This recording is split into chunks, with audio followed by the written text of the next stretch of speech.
Здравствуйте, смотрите в сегодняшнем выпуске. В Туркменистане утвержден новый порядок оформления земельных участков.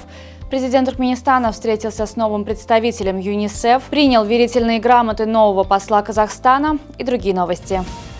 Сердар Бердымухамедов провел встречу с новым постоянным представителем ЮНИСЕФ в Ашхабаде Джалпой Ратна.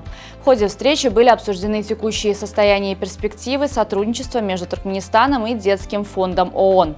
Президент Сердар Бердымухамедов подчеркнул, что взаимодействие с международными организациями является ключевым направлением внешней политики страны. Президент Туркменистана провел встречу с новым чрезвычайным и полномочным послом Республики Казахстан в Туркменистане Нурланом Ногаевым, который вручил главе государства верительные грамоты.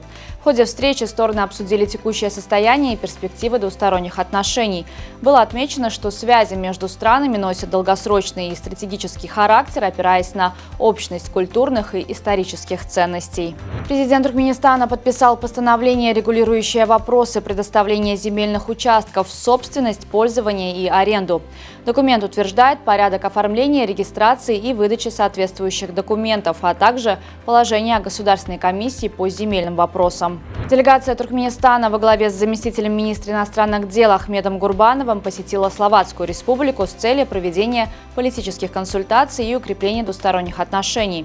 В ходе визита состоялись встречи с высокопоставленными представителями Словакии. Важным итогом стало решение о проведении заседания межправительственной комиссии по экономическому сотрудничеству в 2025 году в Братиславе. Кроме того, рассмотрены перспективы организации студенческих обменов и проведения культурных мероприятий.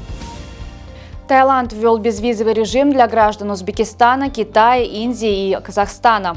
Граждане этих стран смогут находиться в стране до 60 дней без необходимости оформления визы.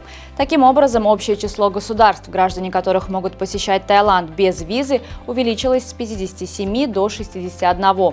Важно отметить, что данное решение было принято правительством Таиланда в одностороннем порядке и может быть пересмотрено в будущем. Великобритания стала первым европейским государством, узаконившим коммерческое производство мяса, выращенного в лабораторных условиях. Пока что это мясо будет использоваться только в кормах для домашних животных. Компания Митли получила разрешение от британского агентства по охране здоровья животных и растений и планирует в текущем году начать поставки искусственно выращенной курятины производителям кормов. На данный момент в Великобритании не одобрено использование этого продукта в пищу для людей, хотя в некоторых странах, таких как Израиль, Сингапур и большинство штатов США, это уже разрешено. На прошедшем в Ташкенте международном турнире по футболу AFL Kids Cup 2024 среди детей и подростков туркменские команды показали отличные результаты, завоевав 3 медали в разных возрастных категориях. Золотые медали достались ашхабадским командам Батлы и Гёкдже. Особо отличился полузащитник Гёкдже Аманмурат Реджепов, которого признали лучшим игроком турнира. Команда Чандыбиль завоевала серебряные медали, ее капитан Аманмурат Чарыев был признан лучшим нападающим в своей возрастной категории. Гол нападающего сборной Испании по футболу Ламина Ямаля признан лучшим на чемпионате Европы 2024 года. Гол Ямаля позволил сборной Испании сравнять счет в полуфинальном матче с командой Франции. Игрок пробил из-за пределов штрафной, мяч после удара попал в штангу и затем залетел в ворота.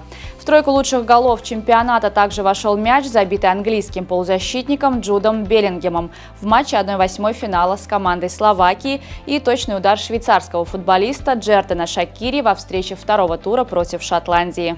На сегодня это все. Желаю вам хорошего завершения дня. Увидимся завтра. И не забывайте, что Туркменпортал – ваш самый надежный источник новостей.